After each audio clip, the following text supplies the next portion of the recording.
Yang menjadi masalah, kita yakin dan sepakat ulama bahwa Wali Songo itu adalah juriyah Rasul, betul? Ya kan?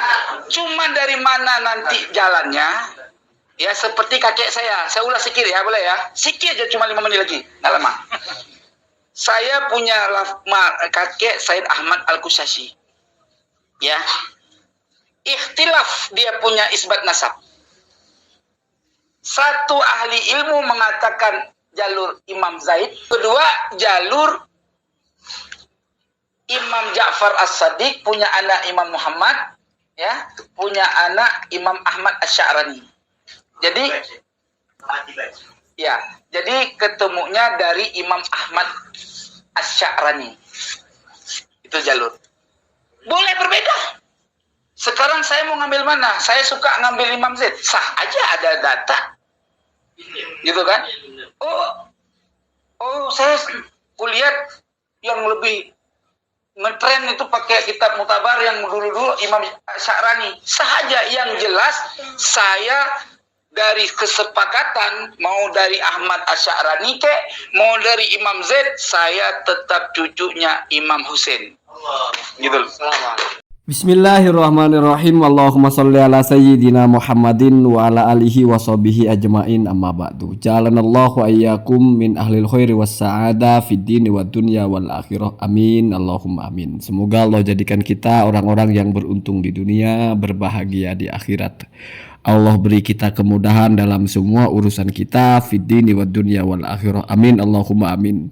Siapapun kita, memiliki perbedaan sebesar apapun, kita tetap memiliki doa yang sama untuk masing-masing kita dan orang-orang selain kita. Semoga Allah mengijabah doa-doa itu. Amin. Allahumma amin. Kalau saya menyoroti narasi dari Teuku Muda Qori ini di bagian ketika beliau menceritakan tentang leluhurnya, ya, yaitu Ahmad Al-Kushashi, ternyata ulama berbeda tentang jalurnya yang nyambung kepada Imam Husain. Entah pakai jalur Imam Zaid atau jalur Imam Ahmad Asy-Sya'rani, di mana nanti bermuara kepada Imam Husain radhiyallahu anhu. Dari sini kita bisa memahami bahwa seseorang atau siapapun itu memiliki perbedaan jalur riwayat atau jalur silsilah, ya. Berbeda riwayatnya tentang jalur silsilahnya, itu hal yang biasa dan tidak mungkin dua-duanya benar, karena tidak mungkin ada satu orang bapaknya dua. Mesti salah satunya yang benar, tetapi ya biasa saja, ya.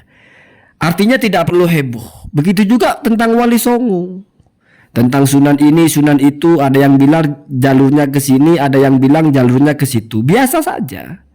Sebetulnya tidak perlu ada narasi merampok atau menyelewengkan sejarah atau apa. Sudah biasa begitu, ya. Ya mungkin hanya karena Ba'alawi ini sedang dipersetegangkan atau sedang menjadi isu, sehingga Sunan Gunung Jati ke Ba'alawi dianggap menyelewengkan sejarah. Padahal misalnya sama-sama kuat riwayatnya, ya perbedaan riwayat saja toh. Perbedaan ulama nasab menentukan atau menjelaskan arahnya kemana. Begitu juga misalnya Al-Haddad, seperti yang diceritakan oleh Yai Hanan. Jalurnya adalah Isa Ar-Rumi bin Muhammad Al-Azraq bin Isa An-Nakib. Sementara kalau di kitab Samsud Dohiro atau di kitab-kitab yang dipegang oleh Rabi'atu Alawiyah dan juga Habib-Habib Alawi pada umumnya, ya Al-Haddad sama jalurnya dengan yang lain, ya. Kenapa saya bilang sama? Karena tetap melalui Sohib Mirbat, melalui Kholi Qasam, melalui Alwi.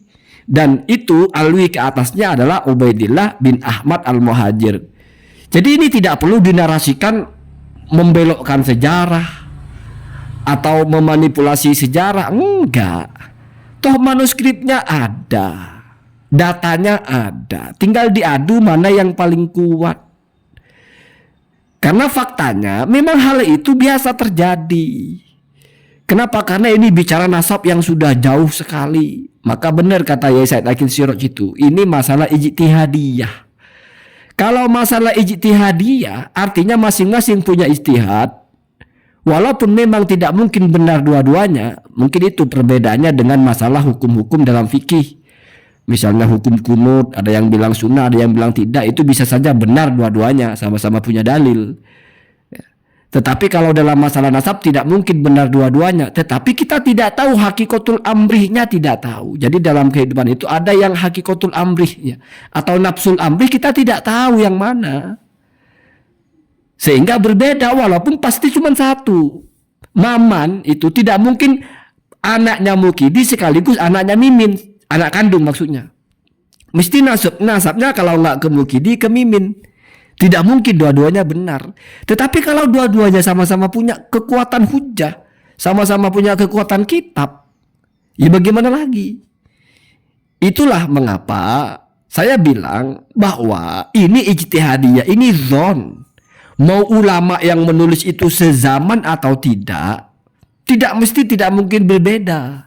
Bisa saja berbeda ya. Artinya informasi yang dia terima itu berbeda. Walaupun sezaman, nggak mesti dia itu hidupnya bareng, nggak mesti tahu persis, kenal proses, enggak.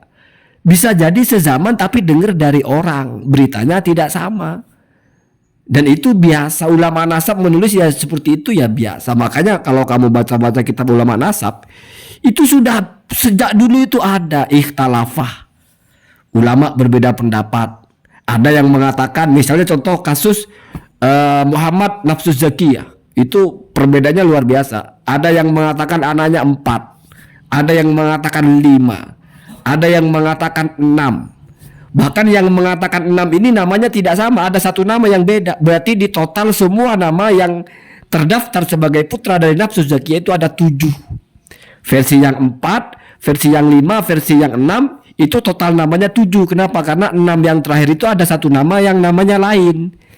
Itu satu orang, Pak. Jumlah anaknya berbeda-beda, ulama menjelaskan. Itu sama-sama kuat karena juga sama-sama kitab yang mendekati. Nah, maka dari itu sebetulnya kalau misalnya nggak ada polemik tentang Mbak Alawi ini, karena kamu melihat Habib Bahar bagaimanalah inilah itulah, sehingga mungkin ada narasi-narasi kepada Ba'alawi itu nasabnya tidak sah lah. Mungkin ini akan menjadi perbedaan pendapat saja. Oh jalurnya Ba'alawi, oh jalurnya bukan Ba'alawi tapi Musa Al-Kadzim, bukan Ali Al-Uraidi. Mungkin biasa saja sebagaimana kakeknya atau leluhurnya Sayyid Mudakori ini. Yang manapun yang penting cucunya Rasulullah, cucunya Sayyidina Husain. Begitu juga Wali Songo. Jalur manapun yang penting kita yakini itu dzurriyyah Rasulullah. Begitu juga misalnya Al-Haddad seperti yang diyakini Yahanan itu. Manapun jalurnya tetap tidak menafikan mereka sebagai dzurriyyah Rasulullah Shallallahu Alaihi Wasallam. Kenapa untuk hal-hal lain kita bisa terima dengan memandang sebagai perbedaan saja, tapi untuk Ba'alawi kok berbeda? Yaitu karena tensinya sekarang sedang ada ibtol atau sedang marak narasi-narasi bahwa nasab Ba'alawi batal. Seandainya tidak ada narasi nasab Ba'alawi batal, mungkin tidak akan ada pertentangan yang heboh.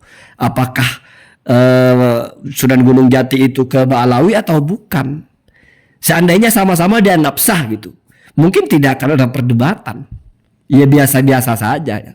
Ambil jalur mana saja yang kamu yakini. Toh pada akhirnya sama-sama meyakini dari dzurriyyah Rasulullah SAW. Nah, kalau begitu kan enak. Cuma kita kan harus adil. Kalau memang prinsip kita itu mau jalur manapun tidak ada masalah selama sama-sama kuat, sama-sama berpegang kepada manuskrip yang diyakini, sama-sama bukan halusinasi, bukan mengada-ngada, ya, maka kepada siapapun kita berpikir begitu. Jangan lalu ada narasi, oh itu diputarbalikkan oleh Belanda lah. Manuskripnya tahun berapa, Belanda tahun berapa. Oh itu di Samsuddohiro dari Van der Burg. Van der Burgnya itu mengutip dari mana? Apa Van der Burg yang mengada-ngada atau dia ada rujukan manuskrip sebelumnya? Jadi intinya harus senantiasa kita itu adil menyikapi apapun. Sebagai closingnya saya sampaikan firman Allah dalam surah Al-Maidah. A'udzu billahi minasyaitonir rajim. Ya ayyuhalladzina amanu kunu qawwamina lillahi syuhada'a bil qisti. Wahai orang-orang yang beriman, simpel-simpel saja, jadilah kalian itu bersaksi secara jujur, secara adil karena Allah. Artinya kalau kamu ingin menegakkan kebenaran, ingin mempersaksikan sesuatu, maka kamu harus jujur bicara apa adanya, bicara dengan sesuai kebenaran yang faktual. Kemudian ini yang sering terjadi ya, diwanti-wanti oleh Al-Qur'an, wala yajrimannakum syana'anu qaumin ala alla ta'dilu. Jangan sampai, mungkin saja kamu punya ketidaksukaan kepada satu kelompok, tidak suka kepada satu orang, tidak suka kepada satu klan. Lalu ketidaksukaan itu membuat kamu bersaksi tidak jujur, membuat kamu bernarasi tidak adil. Artinya sebetulnya orang itu benar, tapi karena kamu tidak suka terus kamu bilang dia salah. Artinya sebetulnya ini sesuatu yang bisa kita terima sebagai perbedaan, tapi karena kamu tidak suka terus kamu menarasikan beda lagi.